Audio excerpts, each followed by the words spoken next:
What's up, everyone, and welcome to Last Week in Star Wars. I'm Alex, and this week's episode is going to be a little different because DragonCon is this weekend.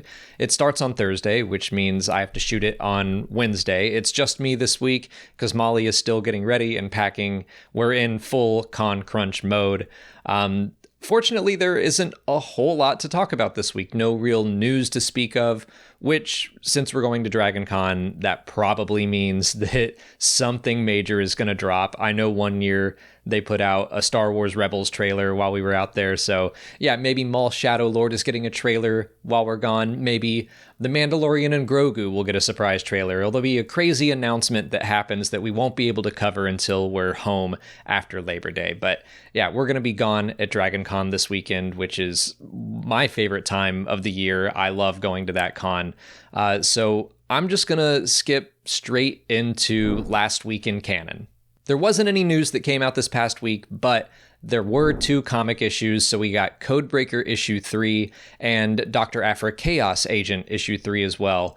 I'll go in chronological order and we'll start with Dr. Aphra. I really liked this issue. It followed Han and Dr. Aphra as they're both trying to recover a relic that Han stole a long time ago and gave to a crime lord. So he's basically trying to right some wrongs now that he's a general in the New Republic and he has the power to go fix some of his old mistakes. And he's bringing Dr. Aphra along for the ride, which their dynamic is great. I can't remember if they have seen each other since either the Screaming Citadel or the Vader Down comic crossover event. That was like in 2015, 2016. Either way, it's been a really long time since they've been together, but they've got a lot of fun banter. I really liked their discussions on luck and whether or not it even exists. It showed some growth for Han from A New Hope, which of course he's grown a lot, but he's on this path from not believing in the Force at all to, in The Force Awakens, he's like, it's true, all of it. And here we're in this midpoint where he's like, yeah, I don't think my life can all be chalked up to luck. I do think a lot of things come down to hard work and working together. It's a good lesson for Aphra too. And you know what? One that I want to talk about right now, because the most frustrating thing about this issue to me is something the whole series has done so far, and it hasn't filled us in on where Magna Tolvan or Sana Starros are. So as an issue by itself, I really liked it, but during their little adventure, Aphra flirts with a new character and calls her the love of her life at one point, which I don't have a problem with, except for the fact that the last series that was written by Alyssa Wong ended with this big moment of Aphra deciding, you know what, I don't want to be alone. I want to be with Sana and Magna. And it ends with them all sitting on a hill together. It's a very nice ending. And yeah, there is a time jump between that series and this one. So anything could have happened, but I just want to be filled in. I'm not saying it's impossible that they all broke up or whatever happened. It just feels like a reversal of the arc that Aphra went on in the last series. And right now it kind of feels like it's being ignored, and I just want to be filled in. But I'm also trying to be patient. It's only the third issue. We're going month by month. This might be something that at the end of the first 5, we find out what happened, and that could be like a cliffhanger. Sometimes I do find it a struggle to be reading these comics one at a time, and I do think that they might work better for me just all at once. And that's kind of true of the other series that are going on right now. Like the main Star Wars run feels like it's bouncing around a lot, and it's starting to come together in its 4th issue. And I'm like, I probably would have enjoyed this more if I read all these as a group. But again, for Chaos Agent issue 3, I thought the story was well told, really fun, like Han and Aphra together, all of the betrayal and double crossing and like the fake relics. It was just fun. So good issue. I'm just curious, like that stuff about Sana and Magna, it's in the back of my mind constantly. But moving on to Codebreaker, this is the 3rd issue of the Poe Dameron series, where He was basically sent in to get a First Order codebreaker, thinking it would be a device. He finds out it's actually a girl named Cheka, and we learn a lot more about her in this issue. This was my favorite of the series so far because it did a good job at balancing some information about the characters. We got good character development while also keeping it exciting because Poe and Cheka are on the run from the First Order. Bounties get sent out for them. They run into Grumgar, which was fun.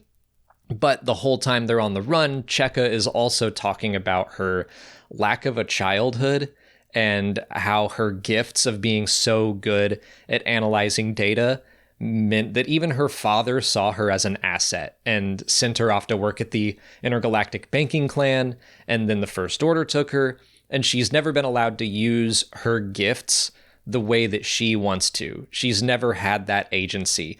And so that makes Poe rethink the idea that, oh, maybe I shouldn't be taking this kid to the Resistance, to the good guys, because she deserves to live her life. So I'm curious to see where this story goes. I would like for Cheka to get some agency. That seems to be her want, her character arc, that she might get back to the Resistance and either decide that, hey, they are helping people, they're fighting the First Order, and I want to use my gifts to help. Or maybe she's going to get there and the Resistance will say, hey, we're not like the First Order. We're not going to force you to do anything, and you deserve to have a childhood. And they might go take her somewhere where she might be safe. I'm fine with either of those, but yeah, getting some time to just be with Cheka and understand her, I think was really important. There was also this little plot where they escape the planet, they make it to a space station, which is like a Clone Wars museum, and there's a battle droid that is a guide there, which was entertaining. I expect that'll come back in issue 4, because the First Order catches up to them. I'm expecting BB-8's gonna turn all the droids on, and they will fight against the First Order, which is just a fun, cool Star Wars-y idea, generations colliding. I like that. But moving into last week in questions, I did still take a couple fun ones I wanted to answer. The first one is from YHC Tower, who is going to be on a panel with me on Friday, so the day before this video actually comes out, but we're going to be talking all about the High Republic. And he asks which High Republic character I would most want to party with at DragonCon in honor of that panel. The first character that popped into my mind is Geode. He's one of those characters that I feel like you can always use him as an answer and it's entertaining, but he's written throughout the High Republic as, flirting with people or going clubbing, and we never really get to know what that looks like. And I would like to know what that looks like. What does Aventian, a giant rock, what's he doing when he's dancing and partying? And I think he would be a big hit at DragonCon.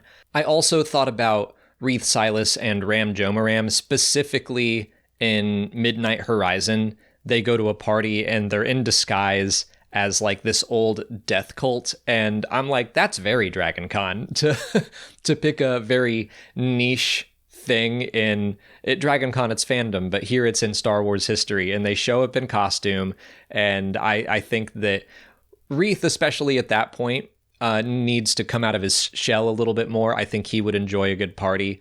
Ram, he's more there already. He likes to have fun. I think he would also thrive. And he also his friends are very important to him. That's one of the reasons DragonCon is so important to me, is that, as we continue to get older, DragonCon feels like this one time of the year where all of us are going to take off time from work. We have friends who have kids who make sure that like their kids go to their grandparents for the weekend, and they are going to come and they are going to party. And it's just great to be with all of our friends in one place, having a great time together. So I feel like Ram would really appreciate that aspect of DragonCon. For our second question, Pigpen asks, if Mando and Grogu is a critical and financial success, will that launch more Mando movies instead of the series continuing on Disney+? I do think that if fans and critics love this movie, and if it's a financial success, which I do think it will be, because it sounds like they're not overloading the budget the way something like Indiana Jones and the Dial of Destiny had this huge budget. It had much higher stakes. I think this is going to be a lower stakes movie that will be a lot easier to make a profit on. So if people just love this movie to death, I do think that that is the more financially viable route for Disney to go. I would be sad if they stopped doing it as a television show, because I feel like as far as the streaming series are concerned, The Mandalorian feels the most like a TV show. A lot of these other series feel more like extended long movies that are cut up, where The Mandalorian, I feel like, has very distinct episodes where you can say, oh, that's the one where he goes to Tatooine again, or, that's the one with Cobb Vanth, that's the one with Toro Calican. I really liked that structure, and the fact that they are turning away from doing a fourth season to do a movie, and we don't know, like, the future of the series is very much in flux. I'm like, okay, well, that kind of bums me out. Whereas some of the streaming series, like Obi-Wan Kenobi, I'm like, I think that would have been better served as a movie. So I feel like they learned the lesson too late, and then they pivoted the wrong project to a movie, but we'll see. Like, I'm still optimistic that I'm going to like The Mandalorian and Grogu, but yeah, I think I would still enjoy seeing more seasons of that show as we build up into the big Imperial Remnant movie that Dave Filoni is doing. But yeah, I do think that Disney is really rethinking what they're doing on streaming, what's going to come out there. They're definitely not just throwing everything at the wall and seeing what sticks, which is what their strategy was back in like 2020 when they announced all those projects, and some happened and some didn't. And yeah, I think they're trying to be more strategic in the streaming wars going forward. So we'll have to wait and see when The Mandalorian and Grogu comes out. But that's all the time we have for Last Week in Star Wars this week.